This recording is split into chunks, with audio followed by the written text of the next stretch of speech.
For 15 years, my husband went to his beach house monthly. He forbade me from going. I need alone time. After he died, my son demanded, "We're selling that useless house." I agreed. Before the sale, I visited the property. When I opened the rusted basement door, I screamed, because what I saw there shattered my world. I'm glad to have you here. Follow my story until the end and comment the city you're watching from, so I can see how far my story has reached. I'm Verna, 68 years old, and I thought I knew everything about my late husband Louis after 45 years of marriage. I was wrong. It was a gray April morning, 3 weeks after we'd buried Louis, when Dean showed up at my kitchen table with his laptop and that look in his eyes. The same look he'd had since childhood when he wanted something from me. Except now, at 44, it wasn't candy or a new toy. It was money. "Mom, we need to talk about Dad's properties."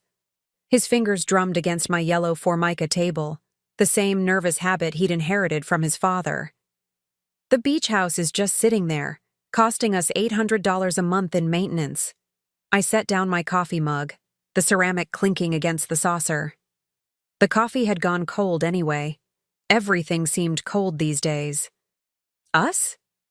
"Well, you. But Mom, you can't afford to keep it. Your pension is only $2,100 a month, and this house already stretches that thin." Dean had always been practical, even as a child. While other kids played with toys, he counted his allowance and calculated how long it would take to buy bigger things. Louis used to beam with pride, calling him a natural businessman. I suppose that's why it hurt so much when Dean barely visited after his father's diagnosis, claiming his sales job kept him too busy to drive the 2 hours from the city. "Your father loved that place," I said quietly, tracing the rim of my mug with a finger that had worn smooth the wedding ring I'd worn for 45 years. "Dad's gone, Mom." Dean's voice was gentle but firm. And honestly, what did he even do there? Every month, like clockwork. Going to the beach house need to clear my head. He never invited us, never talked about what he did there. For all we know, he just sat around drinking beer and feeling sorry for himself. The dismissive tone in his voice made my chest tighten. Dean had never understood his father's need for solitude. Even as a teenager, he'd complained about Louis's monthly trips, especially when they conflicted with school events or family gatherings. He said he needed space to think, I murmured, remembering how Louis would pack his small overnight bag with the same methodical care he brought to everything. Clean shirts folded precisely, his leather shaving kit, always that worn paperback book he never seemed to finish reading. Think about what? Mom, face facts.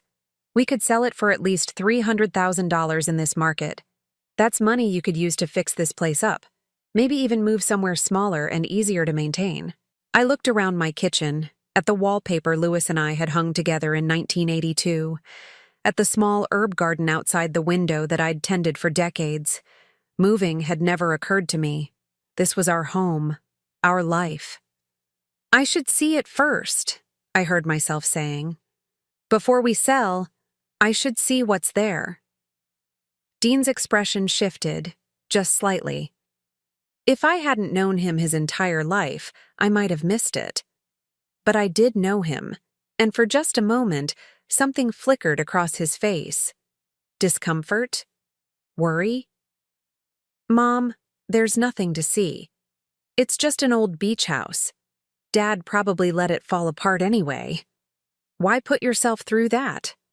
Because it was his place, I said, surprising myself with the firmness in my voice. Because in 45 years of marriage, he never let me see what was so important that he needed to go there every single month. Dean closed his laptop with a sharp click. Fine, but I'm coming with you. I don't want you driving out there alone and getting all emotional. No. The word came out stronger than I felt. If I'm going to see his place, I need to see it alone. That afternoon, I drove the hour and 20 minutes to Ocean Drive, following the directions Louis had written down years ago, but never used to invite me along. The beach house sat at the end of a sandy lane, smaller than I'd imagined. White clapboard siding, blue shutters, a wraparound porch that faced the dunes. It looked peaceful, almost lonely. I used Lewis's keys, still on the ring with his car keys and the brass key to his desk drawer that I'd never been allowed to open. The front door stuck slightly, swollen from salt air, then gave way with a groan. The inside was immaculate. Not what I'd expected from a place where a man went to clear his head. The living room was furnished simply but thoughtfully. A comfortable reading chair by the window, bookshelves filled with titles I didn't recognize, a small kitchen stocked with basic supplies, everything clean, organized, cared for. But it was the basement door that caught my attention. It was tucked beside the kitchen, painted white like the rest of the trim, but secured with a heavy padlock that seemed out of place in this peaceful cottage. I found the key on Lewis's ring after trying 3 others. My hands shook as I worked the lock. It was rusted, reluctant, as if it hadn't been opened in some time. When it finally clicked open, I pulled the door wide and reached for the light switch. The stairs creaked under my feet as I descended into what I expected would be a damp, cluttered storage space. Instead, I found myself in a room that made my heart stop. The basement had been transformed into something between a living room and a shrine. Comfortable furniture arranged around a coffee table. Soft lighting from carefully placed lamps. But it was the walls that made me gasp. Photographs. Dozens of them, professionally framed in matching silver frames. All of the same woman. She was beautiful in the way I had never been. Young, maybe in her 30s, with honey-colored hair and a smile that seemed to light up every picture. Some photos showed her alone, laughing at something outside the frame. Others showed her with a child, a little boy with Lewis's distinctive cleft chin and serious eyes. I sank into the nearest chair, my legs unable to hold me anymore. This wasn't just a secret. This was a life, a whole other life that Lewis had been living every month when he came here to clear his head. On the coffee table, I found a stack of letters tied with a blue ribbon. My fingers trembled as I untied it and opened the first envelope. The handwriting was Lewis's, but softer somehow, more careful than the grocery lists and birthday cards he'd written to me. "My dearest Sarah," it began. "Coming to see you and Marcus is the only thing that keeps me sane. I count the days until I can hold you both again, until I can be the man I was meant to be instead of the one trapped in that other life." I dropped the letter as if it had burned me. Sarah. Marcus. Names that meant nothing to me, but apparently everything to Lewis. There were more letters, more photos, pictures of birthday parties I'd never attended, Christmas mornings that had happened without me. The little boy, Marcus, growing older in the frames, from toddler to what looked like a young man in his 20s. How long had this been going on? How many years had Lewis been living this double life while I waited at home, wondering why he seemed so distant after his monthly trips? I found a calendar on the small desk in the corner, marked with dates and notes in Lewis's handwriting. Sarah's birthday, flowers ordered. Marcus's graduation, arrange time off. Anniversary dinner, make reservation at Giuseppe's. Anniversary. They had an anniversary. My chest felt tight, like I couldn't get enough air. I climbed the stairs on unsteady legs, desperate to get out of that room, out of that house, away from the evidence that my entire marriage had been a lie. But as I reached for the front door, my phone rang. Dean. "Mom, how's it going out there? Find anything interesting?" I stared back toward the basement door, at the secrets Lewis had kept locked away. "No," I heard myself saying. "Nothing interesting at all." "Good. So we can list it next week?" I closed my eyes, seeing again those photos. That beautiful woman, that child who had Lewis's eyes and smile. "Yes," I whispered. "We can list it." But as I hung up the phone, I realized I wasn't ready to walk away. Not yet. Not until I understood exactly what Lewis had done to me, to us, to the life I thought we'd built together. I locked the front door and drove home in a daze, my mind spinning with questions I wasn't sure I wanted answered. But one thing was certain. I would be going back to that house, to that basement, to find out just how completely my husband had betrayed me. What I didn't know yet was that the beautiful woman in the photos wasn't the worst part of Lewis's secret. The worst part was who else knew about her. I couldn't sleep that night. Every time I closed my eyes, I saw Sarah's smile, that little boy's face, the careful way Lewis had arranged those photographs like precious treasures. By 5 a.m, I gave up on rest and made coffee with hands that still trembled. Dean called before 7. "Mom, I've got the realtor coming by at 11 to look at the beach house. Can you meet us there?" "No," I said quickly. Too quickly. "What do you mean, no? Mom, we agreed." "I need more time to go through Lewis's things. There might be important papers, insurance documents." The lie came easily, surprising me. When had I learned to deceive my own son? "Fine, but make it quick. Every day we wait is money down the drain." After Dean hung up, I sat at my kitchen table staring at Lewis's keyring. Such a small thing to hold such enormous secrets. I thought about calling Dean back, telling him what I'd found, but something stopped me. Maybe it was pride. Maybe it was the need to understand the full scope of my husband's betrayal before I admitted to my son that I'd been a fool for 45 years. By 8:30, I was driving back to Ocean Drive. The morning sun cast long shadows across the dunes, and the beach house looked different in the light. More welcoming somehow, as if it were eager to share its secrets. This time, I went straight to the basement. The photograph seemed even more painful in daylight. Sarah's beauty was undeniable. But it was more than that. In every picture, she looked genuinely happy. Not the careful smile I'd perfected for family gatherings, but pure joy. The kind of expression I couldn't remember having in years, maybe decades. I forced myself to sit down and read the letters properly this time. The first one was dated March 3rd, 2008, 15 years ago. I would have been 53 then, still working part-time at the library, still believing that Lewis's monthly trips were about his need for solitude after stressful weeks at the insurance office. "My dearest Sarah," Lewis had written in his careful script, "I can't stop thinking about yesterday, watching you with Marcus in the garden, the way you laugh when he tries to help you plant those tomatoes. You make everything beautiful, even the simplest moments. I wish I could give you more than these stolen weekends. You deserve so much better than a man who can only offer you fragments of himself." My throat closed. Lewis had never written to me like that. Our communication had been practical, functional. "Pick up milk. Doctor appointment Tuesday. Happy anniversary," written in store-bought cards with pre-printed sentiments. The next letter was from 6 months later. "Sarah, darling Sarah. Marcus took his first steps yesterday, and my heart nearly burst watching him walk toward you with that determined little frown. He has your stubborn streak and my grandmother's chin. Sometimes I look at him and see the man I could have been if I'd made different choices 20 years ago.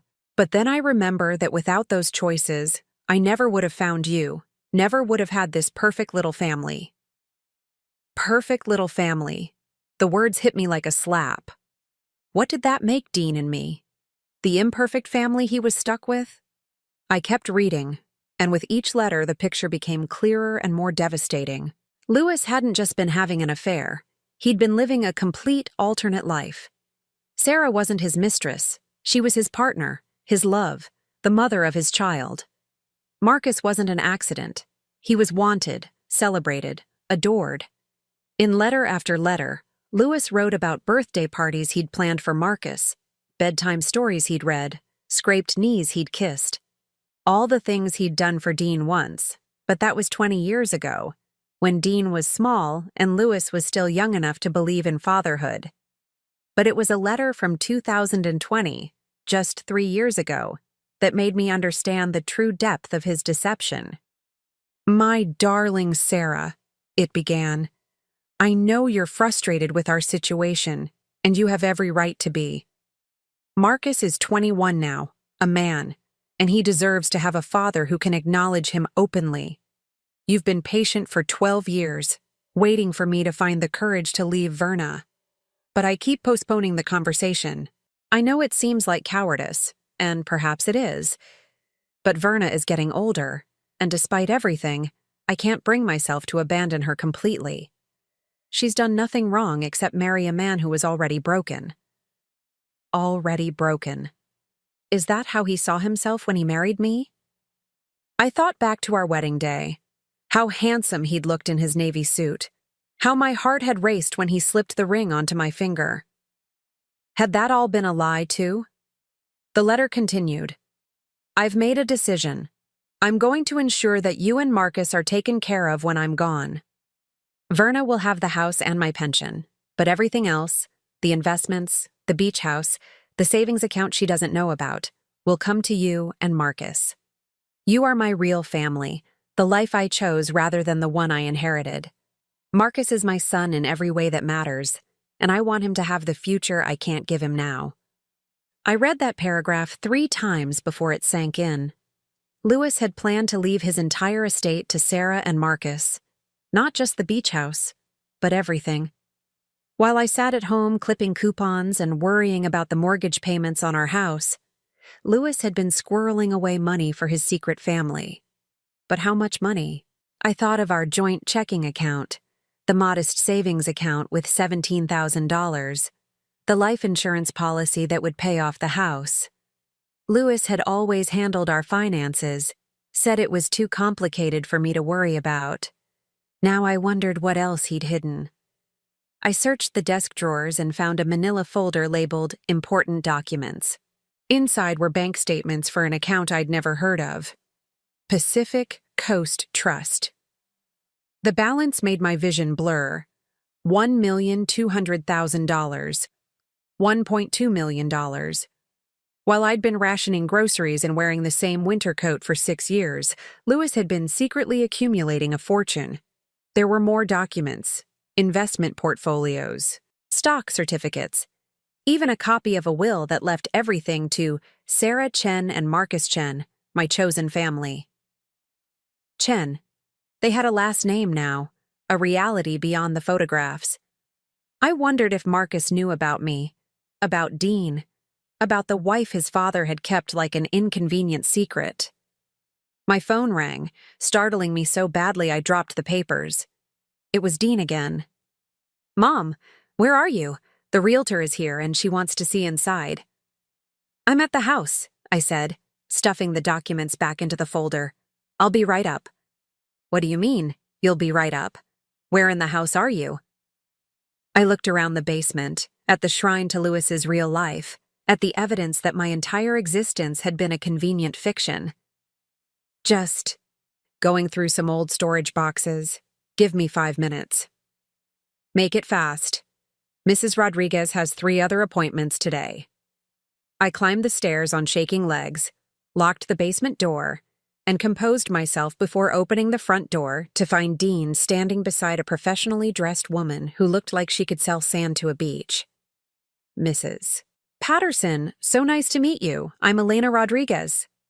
She shook my hand with the enthusiasm of someone who saw commission dollars in every handshake.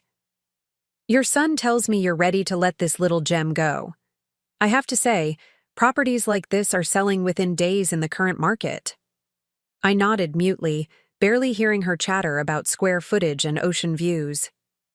Dean walked through the house with proprietary confidence, pointing out features to Mrs. Rodriguez as if he knew the place intimately. But I noticed he didn't go near the basement door, didn't even glance in that direction. What's down there?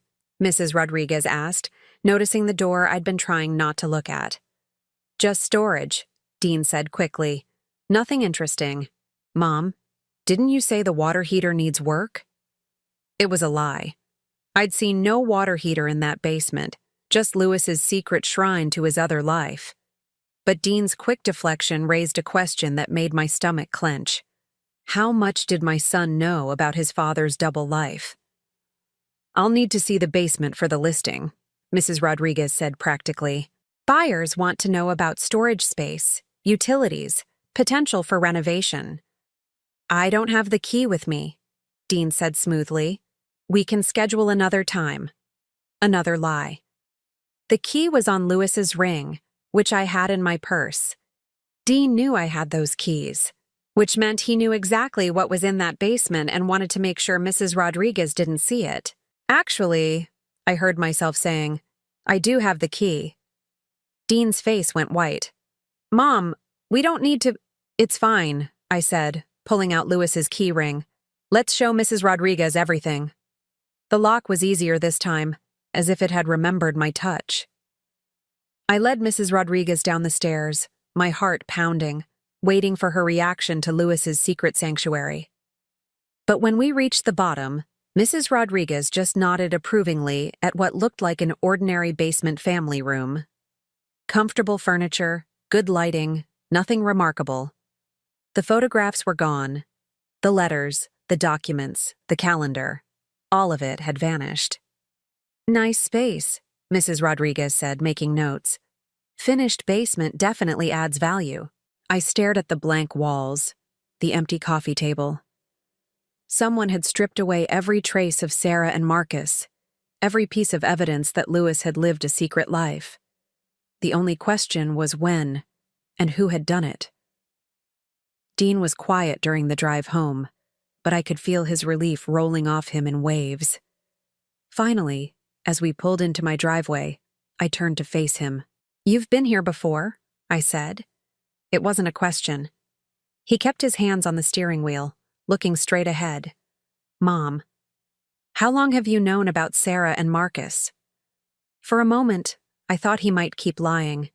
Then his shoulders sagged, and 44 years of my son's life fell into place like puzzle pieces I'd been trying to force into the wrong picture. Since I was 20, he said quietly. Dad told me when I got serious about Jennifer. Said it was time I understood that sometimes men make choices they have to live with. 20. Dean had known about his father's secret family for 24 years, which meant every holiday, every anniversary, every time I'd wondered why Lewis seemed distant after his beach house trips, Dean had known the truth. Did you help him hide the money too? Dean finally looked at me, and in his eyes, I saw something that chilled me more than all of Lewis's letters combined. Pity. Mom, he said gently. What money? Dean's question hung in the air between us like a loaded gun. What money? He'd asked, as if he genuinely didn't know about the $1.2 million hidden in Pacific Coast Trust. But I'd seen the bank statements, held them in my own hands just hours ago. The account at Pacific Coast Trust, I said carefully. $1.2 million. Dean's eyebrows rose in what looked like genuine surprise. Mom, there's no account like that. Dad's estate was pretty simple. The house, his pension, and about $20,000 in savings. The lawyers went through everything. I stared at my son, searching his face for signs of deception. Dean had always been a terrible liar as a child. When he broke my favorite vase at age 8, his guilt was written across his features like headline news. But now, at 44, he looked genuinely confused. I saw the statements, I insisted. Bank documents, investment portfolios, all with Sarah and Marcus's names on them. Mom. Dean's voice carried that careful tone people use when they're worried about someone's mental state. Are you sure you saw what you thought you saw? You've been under a lot of stress since Dad died. Sometimes grief can make us see things, imagine things that feel real. The condescension in his voice sparked something hot and defensive in my chest. I'm not senile, Dean. I know what I saw. I believe you think you saw something. But Mom, if Dad had that kind of money hidden away, don't you think I would have known? I helped him with his finances the last few years when his arthritis got bad. I know every account, every investment. But even as Dean tried to convince me I'd imagined it all, I noticed he didn't deny knowing about Sarah and Marcus. He'd admitted to that truth easily enough. Why lie about the money? Take me back to the house, I said. Mom, we just left. Take me back, Dean. Now. The drive back to Ocean Drive was silent and tense. Dean kept shooting worried glances at me, probably planning how to gently suggest I see a doctor about my confusion. But I wasn't confused. I knew what I'd seen, what I'd held in my hands. The beach house looked exactly the same as we'd left it an hour earlier, but something felt different. When I unlocked the front door, the air smelled wrong. Not just the usual salt and pine, but something else. Something recent. Human presence. I went straight to the basement door. Dean followed reluctantly, his footsteps heavy on the stairs behind me. The basement was exactly as we'd left it after Mrs. Rodriguez's visit. Clean, ordinary, empty of any evidence of Lewis's secret life. But now I was looking more carefully. The walls had been recently painted. I could smell the faint chemical tang of fresh paint under the basement mustiness. The furniture was positioned to cover electrical outlets, as if someone had needed to access them recently to remove fixtures. "See?" Dean said behind me. "Just storage space."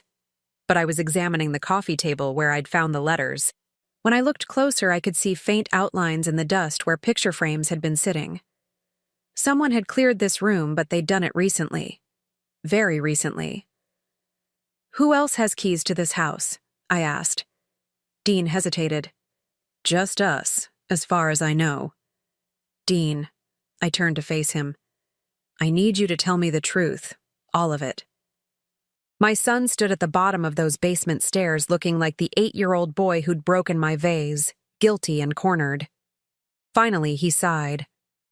"Dad gave Sarah a key years ago. But Mom, she's not. She's not a threat to you. She loved Dad, and he loved her. But that doesn't take anything away from your marriage." The casual way he said it, as if adultery were just another lifestyle choice, made my hands clench into fists. "It doesn't take anything away?" "Dean, your father lived a double life for 15 years. 20, Dean corrected quietly. "It was 20 years, Mom. 20 years. The number hit me like a physical blow. Not 15. 20. Which meant Sarah hadn't been some midlife crisis. She'd been Lewis's real relationship, his chosen family, almost from the beginning of the new millennium. "And you were fine with this?" Dean ran a hand through his hair, a gesture so like his father it made my chest ache. "I wasn't fine with it. I was 20 years old when Dad told me. What was I supposed to do? Destroy the family?" "The family was already destroyed. Your father destroyed it the moment he started lying to me." "Dad never lied to you," Dean said, and the defensive tone in his voice told me whose side he'd chosen long ago. "He just kept parts of his life separate. You were happy, Mom. You had your routines, your friends at the library, your garden. Dad never took any of that away from you." "Because I didn't know what he was taking." The words came out louder than I'd intended, echoing off the basement walls. I didn't know I was living a half-life while he gave his whole heart to someone else. "Sarah made him happy," Dean said simply. "Happier than I'd ever seen him. And Marcus." Dean's voice softened. "Marcus is my brother, Mom. My little brother. He's a good kid, smart, funny. He's finishing college, wants to be a teacher. Dad was so proud of him."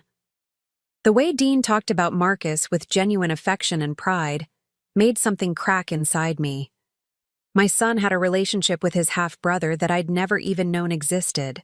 They'd shared family dinners I'd never been invited to, conversations about a future I'd never been part of planning. "Where is the money, Dean?" "Mom, I told you. Don't lie to me anymore." I kept my voice level, but I could hear the steel underneath. I saw the bank statements. I saw Lewis's will leaving everything to Sarah and Marcus. "Where is it?" Dean was quiet for so long I thought he might not answer. When he finally spoke, his voice was barely above a whisper. "Dad changed his mind." "What do you mean?" "About leaving everything to Sarah and Marcus. He changed his mind in the last year of his life. He said he couldn't do that to you. Couldn't leave you with nothing. So he redistributed things." "Redistributed how?" Dean looked up at me with eyes that held too much knowledge, too many secrets carried for too long. He gave most of the money to Sarah and Marcus while he was still alive. Set Marcus up with a college fund, helped Sarah buy a house. By the time he died, there really wasn't much left except what went to you. The practical, businesslike way Dean explained the dismantling of our family's financial security made me feel dizzy. How much? Does it matter now? How much, Dean? He closed his eyes. About $800,000 over 3 years. $800,000. While I'd been worried about the cost of Lewis's medications, while I'd been putting off replacing our ancient washing machine, while I'd been buying generic groceries to stretch our budget, Lewis had been giving away nearly $1 million to his secret family. And you knew about this. He asked me to help with some of the transfers. Said it was important that Sarah and Marcus were taken care of. What about me? What about taking care of me? You had the house, the life insurance, his pension. Dad thought that would be enough. Enough. Lewis had decided what would be enough for me without ever asking what I needed or wanted. He'd made financial decisions that would affect the rest of my life without even consulting me. There's something else, Dean said reluctantly. Someone you need to meet. Before I could ask what he meant, I heard footsteps on the stairs above us. 2 sets of footsteps coming down toward the basement. The first person to appear was a woman about my age, but that's where any resemblance ended. She was elegant in a way I'd never managed, even in my younger days. Silver hair cut in a sleek bob, expensive clothes that fit perfectly, confident posture that spoke of a life well lived. But it was her face that made my breath catch. Even 20 years older, she was unmistakably the woman from the photographs. Behind her came a young man who looked so much like Lewis at 25 that for a moment I thought I was seeing a ghost. The same dark hair, the same serious eyes, the same way of standing with one shoulder slightly raised. "Hello, Verna," the woman said, and her voice was warm, musical, nothing like the harsh tones I'd imagined. "I'm Sarah Chen, and this is Marcus." I couldn't speak, couldn't move. For 20 years, these people had been abstractions, threats to my marriage that existed only in my imagination. Now they were real, standing in Lewis's secret basement, looking at me with what appeared to be genuine sympathy. "I know this is difficult," Sarah continued. "Dean thought it would be better if we met face to face rather than continuing to avoid each other." "Avoid each other?" My voice came out as a croak. "I didn't even know you existed until yesterday." Sarah's expression flickered with something that might have been surprise. She glanced at Dean. "She doesn't know?" "Know what?" I demanded. Marcus stepped forward, and when he spoke, his voice was deeper than I'd expected but still carried Lewis's precise way of speaking. "Mrs. Patterson, we're not here to take anything from you. We're here because Dad left instructions for after his death. Instructions about how to handle the transition." "What transition?" Sarah opened a leather folder she'd been carrying and pulled out a thick envelope. "Lewis wrote this letter to be given to you 6 months after his death. He wanted to make sure you'd had time to grieve before you learned about us." She held out the envelope, and I saw my name written across it in Lewis's handwriting. Below my name, in smaller text, "To be opened only in the presence of Sarah, Marcus, and Dean." "He planned this," I whispered, taking the envelope with numb fingers. "Even after he was dead, he was still controlling how and when I learned the truth." "He loved you," Sarah said quietly. "In his way, he really did love you. But he loved us too, and he wanted to make sure everyone was taken care of." I looked at the 3 faces watching me, Dean with his familiar guilt, Sarah with her careful compassion, Marcus with his inherited seriousness, and realized that whatever was in Lewis's letter, it wasn't going to be good news for me. But I was done being protected from the truth. I was done having my life planned and managed by people who thought they knew what was best for me. I tore open the envelope and began to read the final betrayal my husband had planned from beyond the grave. Lewis's final letter was written in the same careful handwriting I'd seen on grocery lists and anniversary cards for 45 years, but the words on the page might as well have been written by a stranger. "My dear Verna," it began, "if you are reading this, then Sarah and Dean have followed my instructions, and you are learning the truth I never had the courage to tell you while I was alive. I know this must be painful, and for that, I am truly sorry. But I believe it is time for honesty, even if that honesty comes too late." I could feel the three of them watching me as I read, but I forced myself to continue. "By now you know about Sarah and Marcus, about the life I built with them over the past 20 years. I won't insult you by calling it a mistake or asking for your forgiveness. It wasn't a mistake. It was a choice, and one I would make again. Sarah gave me something I had forgotten I needed: passion, understanding, a sense of possibility. Marcus gave me the chance to be the father I never was to Dean, to start fresh and do better. The casual cruelty of those words hit me like ice water. He regretted nothing.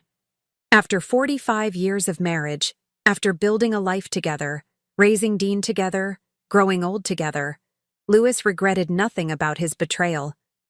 I know you will wonder why I stayed married to you if I found such happiness elsewhere.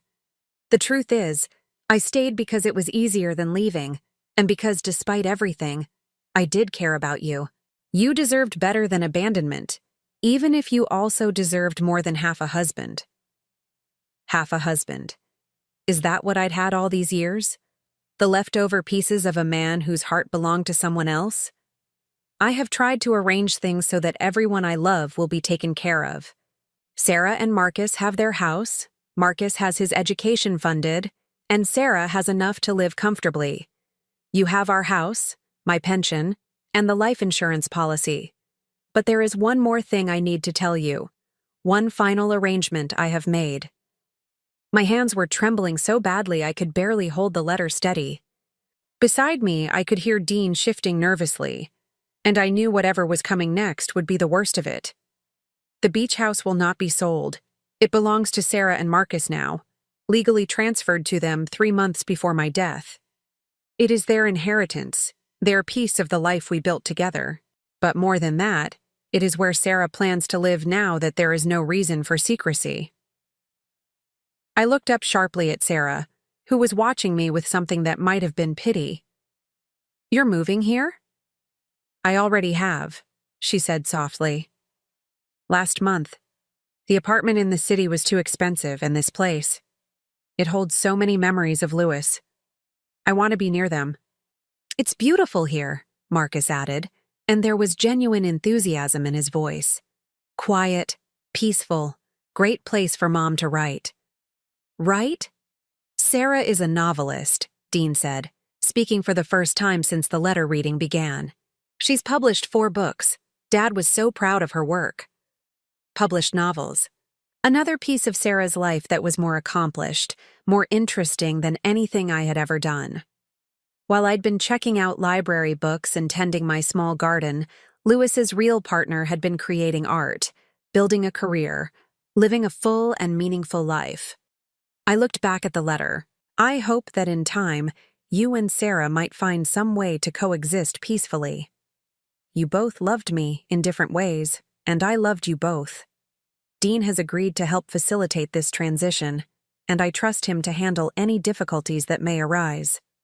I know this is not the ending you might have chosen for our marriage, Verna, but it is the one that allows everyone to move forward with dignity. Dignity. Lewis thought there was dignity in being replaced, in discovering that your entire adult life had been a performance for an audience of one while the real show happened elsewhere. There is one final gift I want to give you. In the safety deposit box at First National, you will find the deed to a small property in Arizona, near your sister Margaret. It is paid for, ready for you to begin fresh if you choose. I thought you might want to be closer to family who actually knows and loves the real you. The real me. As if Lewis had any idea who that was after 45 years of lying to me. I set the letter down with hands that felt disconnected from my body. The basement was completely silent except for the sound of my own breathing and the distant crash of waves against the shore. Arizona, I said finally. It's a nice little place, Dean said quickly. I helped Dad find it. 2 bedrooms, a small yard, close to Aunt Margaret's retirement community. You'd have your pension, and the cost of living is much lower there. You've seen it. We all have, Sarah said gently. Louis wanted to make sure it was perfect for you. He flew out with Dean and Marcus last year to look at it. All of them. My husband, my son, and his secret family had taken a trip together to find a place to send me. They'd walked through what was supposed to be my new home, probably discussing how to break the news to me, how to manage my reaction, how to make their betrayal seem like kindness. When were you planning to tell me about this arrangement? I asked. The letter was supposed to be given to you last month, Marcus said. 6 months after Dad died. But Dean thought, well, he thought you might need more time to adjust. Adjust to what? To the idea of sharing Dad's legacy, Dean said carefully. To understanding that his love wasn't exclusive, sharing. As if love were a pie that could be divided into neat slices. As if the fact that Louis had loved Sarah more didn't mean he'd loved me less. How long have you 3 been planning this together? I asked. It's not like that, Mom, Dean started, but Sarah held up a hand. It's exactly like that, she said, and I was surprised by her directness. Louis asked Dean to help coordinate things, and Marcus and I have been working with Dean to make sure the transition would be as smooth as possible. We all want what's best for you. What's best for me? I stood up slowly, my knees protesting after sitting in that basement for so long. And what you think is best for me is to disappear to Arizona so you can all live happily ever after in the house I helped pay for 15 years. Verna, Sarah said, and there was genuine concern in her voice. This doesn't have to be adversarial. We could be friends. We could support each other. We both love the same man. No, I said, and my voice came out stronger than I felt. We didn't love the same man. You loved the real Louis, the one who chose you and planned a future with you and traveled across the country to find you a place to live. I loved a fiction, a husband who existed only when you weren't around. Marcus shifted uncomfortably. Mrs. Patterson, Dad really did care about you. He talked about you all the time, about how good you were, how patient. Patient, I repeated, like a well-trained dog. That's not what he meant, Dean said quickly. Mom, you're upset, and I understand why. But this doesn't have to be the end of the world. You could have a fresh start in Arizona. Aunt Margaret would love to have you closer. You could make new friends, find new interests. New interests. I looked around the basement that had been Louis's shrine to his real life, at the 3 people who had conspired to manage my future without my input. What if I don't want a fresh start? What if I want to stay right here and fight for what's mine? This house isn't yours, Sarah said, and for the first time, her voice carried an edge. Legally, it belongs to Marcus and me now. We have the deed. I see. I looked at Marcus, this young man who had Louis's eyes and Louis's serious expression. And you think you deserve this place? I think Dad wanted us to have it, Marcus said simply. He spent 20 years of his life here with us. It's our family home. Our family home, not mine, not Dean's, theirs. What about the furniture, the personal items, the books Louis kept here? We'd be happy to let you take anything that has sentimental value, Sarah said graciously, as if she were doing me a favor by allowing me to claim remnants of my own husband's life. I walked slowly around the basement, seeing it now not as Louis's secret sanctuary, but as evidence of my own stupidity. How had I never questioned his monthly trips? How had I accepted 45 years of emotional distance as normal? There is one thing I don't understand, I said, stopping in front of the 3 of them. Why tell me any of this? Why not just let me sell the house to strangers and find out later that the sale was invalid? Dean and Sarah exchanged a look. Because, Dean said reluctantly, the house sale would have triggered a legal review, and there are other properties, other assets that would have come to light eventually. We thought it would be better if you heard it from us. Other properties? A cabin in Colorado, Marcus said. A small investment property in Florida. Dad was thorough in his planning. More secrets, more assets that had been hidden from me, transferred to his real family while I'd been worrying about the electric bill. How much? I asked. In total. How much did Louis give you over the years?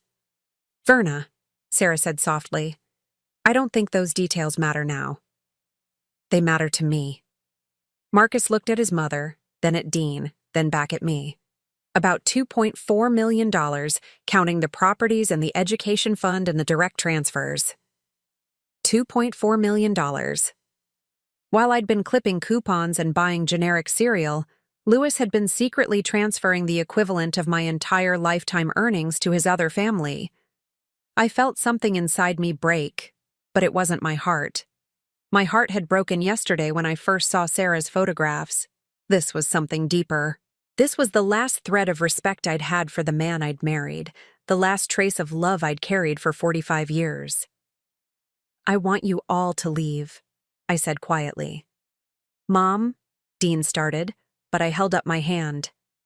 I want you to leave, and I want you to understand something. I may be 68 years old, and I may have been foolish enough to trust my husband and my son, but I am not going quietly to Arizona to make your lives more convenient. What does that mean? Sarah asked, and for the first time she looked worried. I smiled, and I could feel the coldness in my own expression. It means you haven't seen the last of me, not by a long shot. I walked up the basement stairs without looking back, leaving the three of them to figure out what I meant. I didn't know yet myself, but I knew one thing for certain. I was done being managed and manipulated. It was time for Verna Patterson to stop being patient. I drove home from the beach house in a haze of rage and humiliation, but underneath those familiar emotions, something new was growing. Purpose. For the first time in 45 years, I had a goal that belonged entirely to me. I was going to find out exactly what Louis had hidden from me, and I was going to use that knowledge to take back control of my own life. The safety deposit box at First National Bank was my first stop the next morning. The Arizona property deed was exactly where Louis's letter said it would be, along with several other documents that made my hands shake as I read them. The Arizona house wasn't a gift, it was a bribe. The deed showed that Louis had purchased it for $160,000, but there were strings attached. According to the legal documents, I could live there rent-free for the rest of my life, but I couldn't sell it, couldn't modify it, and when I died, it would revert to Marcus Chen. Even in death, Louis was controlling me, ensuring that I'd be grateful for his generosity while making sure his real heir ultimately inherited everything. But there was another document in the safety deposit box that Louis apparently hadn't told anyone about. A handwritten note dated just 2 weeks before his death. I have made so many mistakes, it began.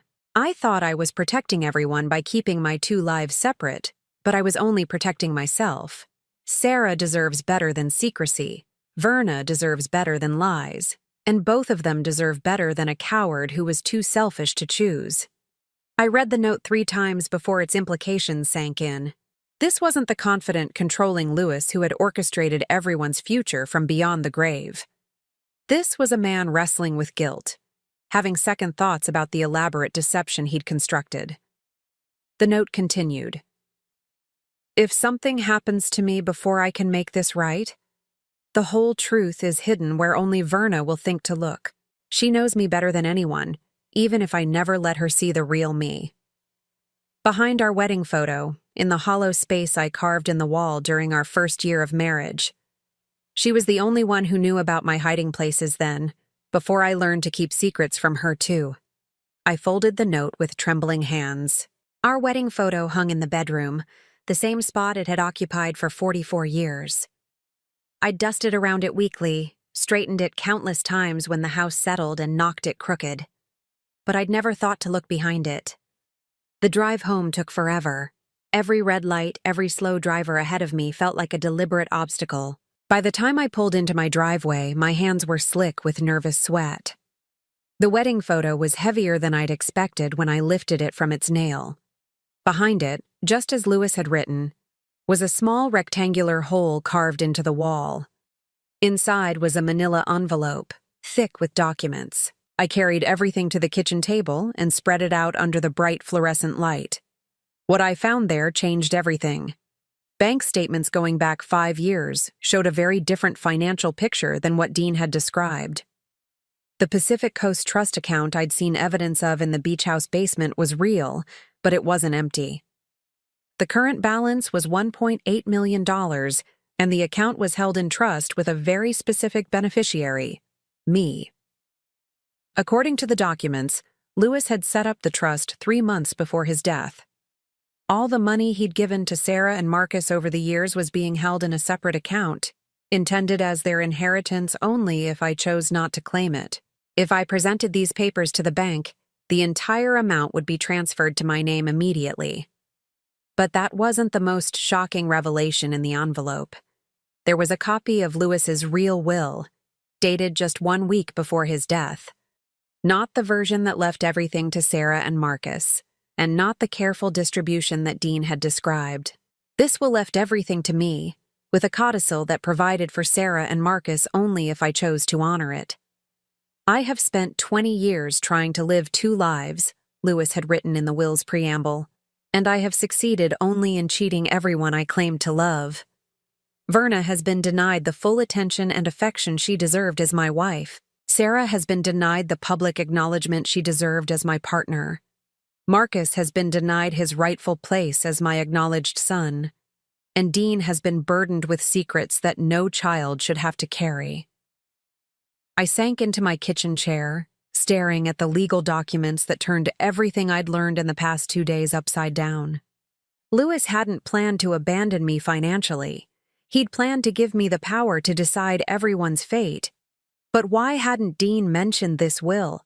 Why had he and Sarah and Marcus presented me with such a different version of Lewis's intentions? The answer was in the final document in the envelope. A letter addressed to Dean, marked, "To be delivered only if Verna does not claim her inheritance within 60 days of my death." I opened it with hands that no longer trembled. Now I was just angry. "Dean," Lewis had written, "if you are reading this, it means that your mother has chosen to honor my original arrangements with Sarah and Marcus, rather than claim her full inheritance. I hope this means she has found peace with the truth and has decided to start fresh in Arizona. If so, you are to distribute the trust fund according to my previous instructions, ensuring that Sarah and Marcus have the security I always intended for them. However, if Verna has not claimed her inheritance simply because she is unaware of it, you are to give her this letter immediately and help her understand her options. The choice must be hers, freely made, not the result of incomplete information or manipulation." I set the letter down and looked at my phone. Dean had called twice this morning, leaving voicemails that I hadn't bothered to listen to. Now I played them back. "Mom, I know yesterday was overwhelming, but I hope you'll consider the Arizona option seriously. Sarah and Marcus really want to make this work for everyone." His voice was careful, measured, the tone of someone trying to manage a delicate situation. The second message was more urgent. "Mom, call me back. We need to talk about some of the legal details. I want to make sure you understand all your options." All my options. He knew about the trust fund. He knew about the real will. And he deliberately let me believe I was being discarded, abandoned, given the leftover scraps of Lewis's estate, while his father's real family inherited everything that mattered. My son had looked me in the eye and let me think I was worth nothing more than a pension and a small house, while he sat on evidence that I was actually Lewis's primary heir. I called Dean back. He answered on the first ring. "Mom, thank God. Are you okay? You left pretty abruptly yesterday." "Dean," I said, my voice calm and level, "I found your father's real will." Silence. I also found the trust fund documents, and the letter explaining what you were supposed to do if I didn't claim my inheritance. Mom, let me explain. You have been lying to me for the past 3 days. You, Sarah, and Marcus have been manipulating me into giving up an inheritance worth almost $2 million. It's not like that, Dean said, but his voice had lost its confident tone. We were trying to honor what Dad really wanted. What your father really wanted was for me to have the choice. That's why he set up the trust fund. That's why he wrote that letter to you. But you decided to take that choice away from me. You don't understand the whole situation, Dean said desperately. Sarah and Marcus have been depending on that money. Marcus still has graduate school to pay for. Sarah gave up her apartment, moved to the beach house believing it was hers. If you take the money now, you'll be destroying their lives. The way they destroyed mine? Mom, that's not fair. They never knew you existed until Dad got sick. They thought he was divorced, that you were his ex-wife who'd remarried and moved on. Sarah only found out you were still married when Dean and I had to list you as next of kin on Dad's medical forms. This was news to me. Sarah didn't know Louis was married? Not until the end. Dad told her he was divorced, that the separation had been amicable but final. She was as shocked as anyone to learn the truth. I felt something shift in my understanding of Sarah Chen. She hadn't been knowingly breaking up my marriage. She'd believed she was in a legitimate relationship with a divorced man. In her mind, I was the stranger, the complication, the woman who'd appeared out of nowhere to claim a dead ex-husband's estate. But Marcus knew, I said. Marcus was 5 when Dad first told him about having an older brother. But he said you and Dean lived far away, that it was complicated. Marcus grew up thinking of Dean as his half-brother from Dad's previous marriage. Previous marriage? Louis had told his second family that I was his past, not his present. He'd made Sarah believe she was his wife in everything but name, made Marcus believe he was Louis's acknowledged son. So when you all met in that basement yesterday, I said slowly, Sarah and Marcus thought they were meeting their ex-stepmother who was trying to claim money that rightfully belonged to them. Something like that, Dean admitted. I know it sounds complicated. It sounds like a massive fraud, Dean. Your father committed bigamy in every way except legally. He made financial promises to Sarah and Marcus that he funded by stealing from the marriage he had with me. He didn't steal from you, Mom. He earned that money during your marriage, but he was planning to leave it to you anyway. The trust fund proves that. The trust fund proves that he was trying to have it both ways. He wanted to promise Sarah and Marcus security while keeping me as a backup plan in case he changed his mind. I walked to the window and looked out at the garden Louis and I had planted together in our second year of marriage. The roses were blooming, the ones he'd helped me choose because he said the pink ones reminded him of my blush when he complimented me. Had that been real? Any of it? Dean, I said finally, I want you to set up a meeting, all of us, tomorrow morning at 10 o'clock. Mom, what are you planning? I'm planning to do what your father should have done 20 years ago. I'm going to tell the truth. I hung up before he could respond, then sat down to plan exactly what I was going to say to the woman who'd unknowingly stolen my husband and the young man who'd been raised to believe he was more important than me. But first, I had a phone call to make. Margaret answered on the 3rd ring, her voice bright and cheerful from her retirement community in Arizona. Verna! What a lovely surprise. How are you holding up, sweetheart? Margaret, I said, how would you feel about a house guest? Possibly a permanent one. Are you finally ready to get out of that old place and come live where the sun shines every day? Because, honey, I've been waiting for this call for years. I smiled for the first time since finding that basement shrine. I might be. But first, I have some business to finish here.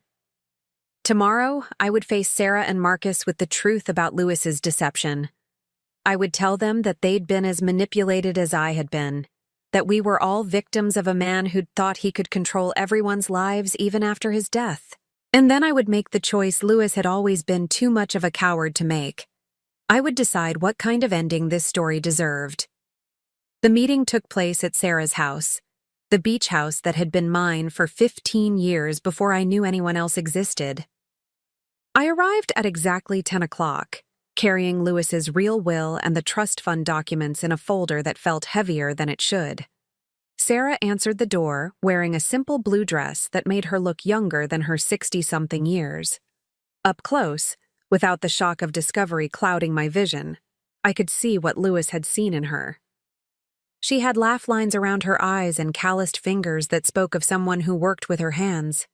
She was beautiful, but it was the kind of beauty that came from living fully, not from careful maintenance. "Verna," she said, and her voice was warm but cautious. "Thank you for coming. Can I get you coffee? Tea?" Coffee would be nice. I followed her into the kitchen I'd never seen before, in a house I'd helped pay for but never been invited to visit. It was decorated simply but tastefully, with local art on the walls and books stacked on every available surface. This wasn't the lair of a husband-stealing manipulator. This was the home of a woman who'd thought she was building a life with the man she loved. Dean and Marcus were already seated at the small dining table. Marcus stood when I entered, and I was struck again by how much he looked like Lewis at that age. But where Lewis had carried himself with careful control, Marcus seemed more open, more genuinely at ease. "Mrs. Patterson," he said, offering his hand. "I'm glad we can talk." I shook his hand, studying his face. "Please, call me Verna. We're family, apparently. Complicated family, but family nonetheless." Sarah set a cup of coffee in front of me, and I noticed her hands were trembling slightly. "Dean told us you found some additional documents." I did. I opened the folder and spread Lewis's real will across the table. "It seems your husband wasn't entirely honest with any of us about his final intentions." The three of them read in silence. I watched their faces as they processed the implications of what Lewis had actually planned. Sarah went pale. Marcus frowned in confusion. Dean looked like he wanted to disappear. "I don't understand," Marcus said finally. "This will is completely different from what Dad told us. This gives everything to Verna. With provisions for you and your mother only if I choose to honor them," I added. "Your father was hedging his bets. He wanted to promise you security while keeping his options open." Sarah looked up at me with eyes that held something I hadn't expected. Relief.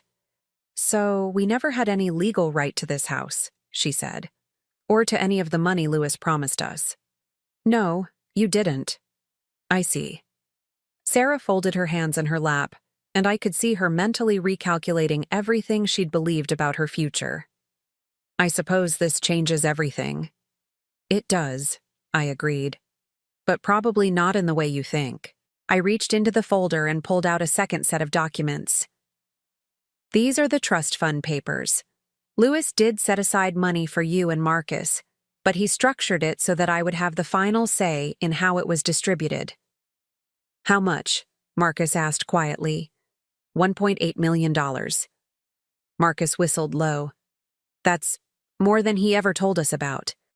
"Your father was very good at keeping secrets from everyone," I said dryly. "But here's what I think really happened. Lewis was a coward who wanted to keep everyone happy without making any hard choices. He promised you a future while still keeping me as his legal wife. He set up financial arrangements that looked generous, but gave him the power to change his mind at any time. And when he finally got sick and realized he was running out of time to fix his mess, he decided to put all the responsibility on me." "What do you mean?" Sarah asked. I pulled out the letter Lewis had written to Dean. He set it up so that I would be the villain either way. If I fought for my inheritance, I'd be the greedy wife stealing from his poor second family. If I gave up my inheritance, I'd be the noble woman who graciously stepped aside for true love. Either way, he got to die with his reputation intact while leaving me to deal with the consequences. Dean shifted uncomfortably in his chair. "Mom, Dad was sick. He wasn't thinking clearly toward the end." "Your father was thinking very clearly," I replied sharply. He just wasn't thinking about anyone but himself. I looked around the table at the three people whose lives had been shaped by Lewis's selfishness. But I didn't come here to blame any of you. You were all manipulated by him just as much as I was. What are you saying? Sarah asked. I'm saying that Lewis may have created this mess, but we don't have to let it define the rest of our lives. I took a deep breath. Sarah, you gave up your apartment and moved here believing this house was yours. Marcus, you've been planning a future based on an inheritance you thought was guaranteed. Dean, you've been carrying secrets that were never yours to bear. I pulled out one final document from the folder. This is a quitclaim deed that I had drawn up yesterday afternoon. I'm signing the beach house over to you, Sarah. Legally and completely. No strings attached. Sarah's eyes widened. Verna, I can't accept that. Not after what Lewis put you through. Yes, you can. Because this house was never really mine anyway. It was Lewis's escape from me. His sanctuary with you. You've made it into a home. I never could have done that. But the money, Marcus started. The trust fund stays as Lewis intended it. You'll have your college money, and Sarah will have enough to live comfortably here for the rest of her life. But I'm restructuring it so that Lewis's conditions don't apply anymore. You won't have to worry about me changing my mind or holding your future hostage. What about you? Dean asked. Mom, you'll be giving up almost $2 million. I smiled, and for the first time in days it felt genuine. I'll be fine. I'm keeping the investments Lewis made in my name, which is more than enough for me to live well. And I'm taking that little house in Arizona. You're moving to Arizona? Sarah asked, and I was surprised to hear something like disappointment in her voice. I am. I called my sister Margaret yesterday, and she's thrilled to have me closer. I'll be near family who actually wants me around, and I'll finally have the chance to figure out who Verna Patterson is when she's not defined by being Lewis's wife. Marcus looked confused. But why are you being so generous to us? We're the reason your marriage was a lie. No, Marcus. Lewis is the reason my marriage was a lie. You and your mother were just trying to build a life with the information you had. None of us deserved to be lied to. I stood up and walked to the window that looked out over the dunes. I spent 45 years waiting for Lewis to choose me, waiting for him to love me the way he was capable of loving. Yesterday, I realized that he did choose me, in his way. He chose to keep me safe and comfortable while he lived his real life elsewhere. I was his security blanket, his backup plan, his convenient arrangement. I turned back to face them. I don't want to be anyone's backup plan anymore. I want to be someone's first choice, even if that someone is just me. Sarah stood up and walked over to me. Verna, I need you to know something. When Lewis told me about you in those last weeks after he got sick, he didn't talk about you like you were a burden or an obligation. He talked about you like he was proud of you. He said you were stronger than he'd ever given you credit for, that you deserved better than what he'd given you. Did he ever consider leaving you to come back to me? Sarah was quiet for a moment. Yes, he thought about it. But he said it was too late, that he'd hurt you too much already. He was afraid you'd never forgive him. He was probably right about that. But you're forgiving us. I considered her words. I'm not forgiving you because you don't need my forgiveness. You fell in love with a man who told you he was free to love you back. You raised a son who thought his father was proud of him. You built a relationship based on the truth as you knew it. I looked at Marcus, who was watching our conversation with serious attention. And you, Marcus, you're not responsible for your father's choices. You're 24 years old with your whole life ahead of you. Don't let Lewis's cowardice define who you become. What about Dean? Sarah asked. He knew the truth and kept it from you. I looked at my son, who was staring at the table with the expression of someone who wished he could disappear. Dean made his choice when he was 20 years old and scared of losing his father. I don't agree with what he did, but I understand it. Mom, Dean said quietly, I'm sorry. I should have told you years ago. Yes, you should have, but you didn't, and we can't change that now. What we can do is decide how we move forward. I walked back to the table and began gathering up the documents. I'm flying to Arizona next week to look at houses near Margaret. The legal papers for the house transfer and the trust fund restructuring will be ready by then. Sarah, you'll have full ownership of this place, and Marcus, you'll have guaranteed access to your education fund. What about Christmas? Marcus asked suddenly. And birthdays and family stuff? Are we just never going to see each other again? The question surprised me. I'd been thinking about legal documents and financial arrangements, not about the strange family bonds we'd accidentally formed. I don't know, I said honestly. This is all new territory for me. But Marcus, if you ever want to visit an old lady in Arizona, I think I'd like that. You could tell me about college, about what you want to do with your life. I never got to know Louis as a young man, but I think I'd enjoy getting to know you. Marcus smiled, and it was like seeing Louis's smile without the weight of secrets behind it. I'd like that too. Sarah walked me to the door when I was ready to leave. Verna, she said as I reached for the handle. Are you sure about this? About giving up the money and the house? You could fight for everything. You'd probably win. I could, I agreed. But winning would mean spending the rest of my life tied to this mess, fighting legal battles, proving my worth to people who should have valued me from the beginning.